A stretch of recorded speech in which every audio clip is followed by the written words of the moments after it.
Jika kamu dekat dengan seorang narsistik, kamu pasti tahu seorang narsistik tidak akan pernah mau mengakui kesalahannya dia.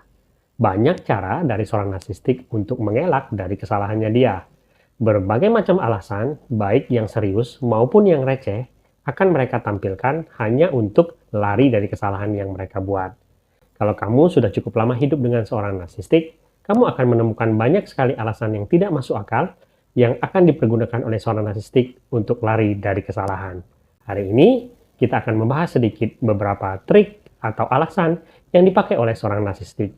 Mungkin ada dari kalian yang pernah mengalami hal ini, atau mungkin ada dari kalian yang pernah mendengar ini, tetapi kalian tidak sadar bahwa itu sebenarnya hanyalah sebuah trik. Mari kita mulai.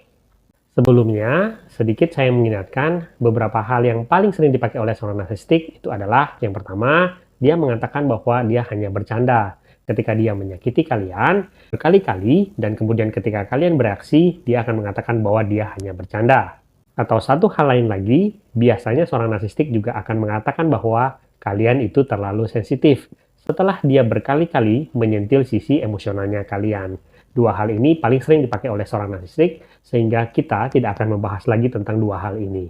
Yang pertama ya, teman-teman, salah satu hal yang paling sering dipakai oleh seorang narsistik itu adalah dia sering sekali menyalahkan masa lalunya dia.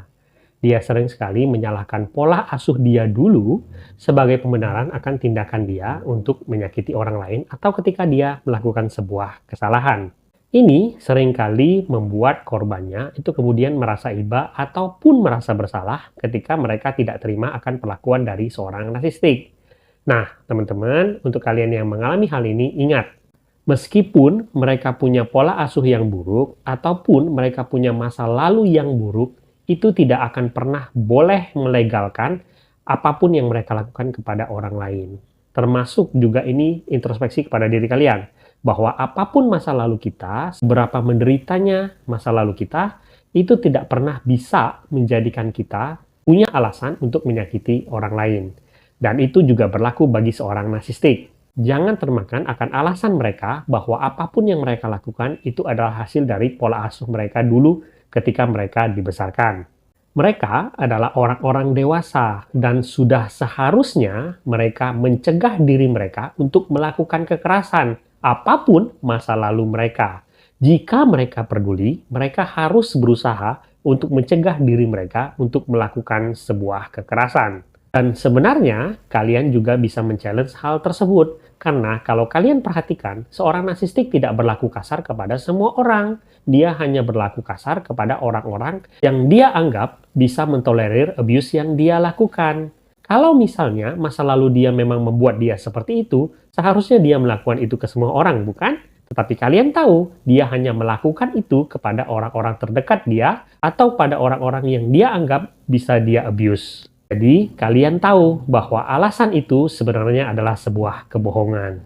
Berikutnya, salah satu favorit dari para narsistik untuk melarikan diri dari kesalahan mereka itu adalah menggunakan mental health atau masalah mental. Masalah mental itu biasa menjadi favorit bagi seorang narsistik. Kenapa? Karena pertama, orang akan mentolerir hal tersebut dan kemudian dia bisa mempergunakan selalu alasan itu untuk selalu melakukan hal-hal yang buruk.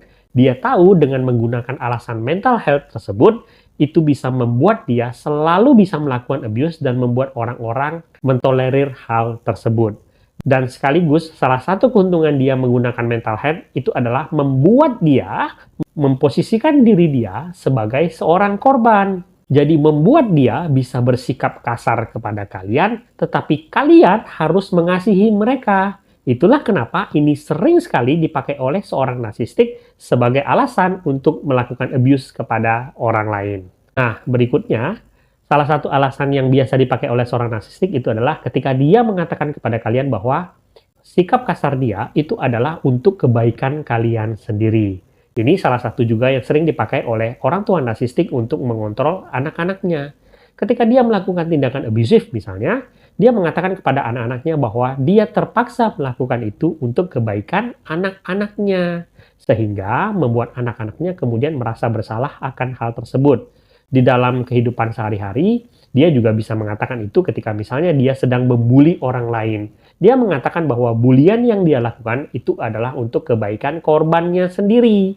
Sebenarnya teman-teman itu semua hanyalah alasan yang dibuat-buat. Karena bagaimanapun juga kamu bisa mendidik orang lain, kamu bisa mengingatkan orang lain tanpa harus melakukan sebuah kekerasan atau menyakiti orang tersebut. Ada banyak cara yang bisa kamu pakai, dan kalau kamu cukup sayang atau mencintai orang tersebut, kamu pasti akan berusaha mencari cara bagaimana cara mendidik mereka tanpa harus menyakiti mereka. Nah, selanjutnya ya, teman-teman, ketika seorang narsistik itu misalnya menghina kalian, kadang-kadang dia mengatakan bahwa saya hanya mengatakan kejujuran, saya hanya mengatakan apa adanya. Kata-kata ini digunakan untuk membenarkan hinaan-hinaan dan ejekan yang dia berikan kepada korbannya. Nah, teman-teman, sekali lagi ingat, ketika kamu ingin memperbaiki orang lain, tidak harus dengan cara menyakiti orang tersebut. Ada banyak cara untuk mengingatkan orang lain tanpa harus merendahkan mereka. Yang berikutnya, ketika misalnya seorang narsistik itu kemudian punya suplai baru, dan itu ketahuan oleh korbannya, mereka juga biasa akan mengatakan bahwa saya melakukan ini karena kamu tidak cukup baik untuk saya.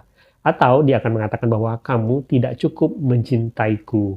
Artinya, dia tidak mau mengakui kesalahan dia, tetapi justru menyatakan bahwa karena kesalahan pasangannya lah, makanya dia kemudian mencari suplai yang baru. Ini membuat pasangannya kemudian merasa bersalah karena mereka merasa tidak cukup baik bagi si narsistik. Padahal kita tahu itu sebenarnya hanyalah alasan yang dibuat-buat oleh si narsistik untuk melegalkan apa yang dia lakukan. Nah, selanjutnya teman-teman, salah satu hal yang paling sering dikatakan oleh seorang narsistik untuk melegalkan ketika dia menindas orang lain, itu adalah dengan mengatakan bahwa dunia itu memang begini adanya. Dunia ini adalah tempat di mana kita saling memakan satu sama lain. Dunia di mana kita ini diperbolehkan untuk menindas orang lain supaya kita bisa hidup. Ini adalah frase yang paling sering dipakai oleh seorang narsistik untuk melegalkan perilaku menindas dia kepada orang lain. Seolah-olah ini sebagai pembenaran bahwa mereka boleh menindas orang lain yang lebih rendah daripada mereka. Tapi kita tahu, sekali lagi, itu hanyalah pembenaran akan tindakan mereka. Karena ketika seorang narsistik berada pada posisi yang lebih lemah, kita tahu ketika mereka ditindas oleh orang lain, mereka akan menangis-nangis dan mengatakan bahwa mereka tidak seharusnya diperlakukan seperti itu. Artinya, mereka hanya menggunakan hukum satu arah ketika mereka berada pada posisi di atas. Dan yang terakhir, teman-teman, mungkin kalian juga pernah mendengar alasan-alasan aneh ketika seorang narsistik mempergunakan mungkin tanggal lahir mereka, bintangnya mereka, ataupun perhitungan-perhitungan apapun untuk melegalkan apapun yang dia lakukan kepada orang lain. Dia mungkin menyalahkan bintangnya kalian, dia mungkin menyalahkan tanggal lahirnya kalian, dia mungkin menyalahkan rasnya kalian atau budaya kalian ketika dia melakukan sesuatu yang jahat kepada kalian. Mereka akan mengatakan bahwa bukan kesalahan saya ketika saya dilahirkan pada waktu di mana saya tidak bisa memilih waktu tersebut. Dengan menyalahkan faktor eksternal tersebut, ini memberikan dua keuntungan bagi si narsistik. Yang pertama, mereka tidak harus bertanggung jawab akan kesalahan yang mereka perbuat, sekaligus mereka tidak harus memperbaiki kesalahan mereka di masa depan. Mereka akan bisa selalu menyalahkan faktor eksternal tersebut sebagai alasan apapun yang mereka lakukan. Sebagai penutup ya, teman-teman, kalian mungkin juga tahu ya, terkadang seorang narsistik itu akan mengatakan apa saja untuk melegalkan apapun yang dia lakukan.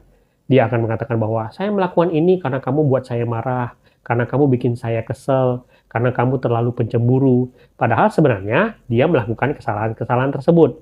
Dia bisa mengatakan bahwa kamu membuat dia marah ketika dia tidak sengaja menumpahkan isi gelas atau memecahkan kaca. Kesalahan ada pada dia, tetapi dia akan tetap menunjuk kamu sebagai faktor yang membuat dia melakukan kesalahan. Karena seorang narsistik tidak akan pernah mau mengakui kalau dia melakukan kesalahan. Karena itu penting bagi kalian untuk mengetahui trik-trik seperti ini supaya kalian tahu bahwa sebenarnya kalian tidak melakukan kesalahan apapun. Dan pada banyak kasus, ketika seorang narsistik melakukan tindakan abusif ataupun sebuah kesalahan, itu adalah sesuatu yang mereka sengaja lakukan dan mereka hanya mencari alasan untuk membenarkan tindakan mereka tersebut. Semoga video ini berguna. Sampai jumpa di video selanjutnya.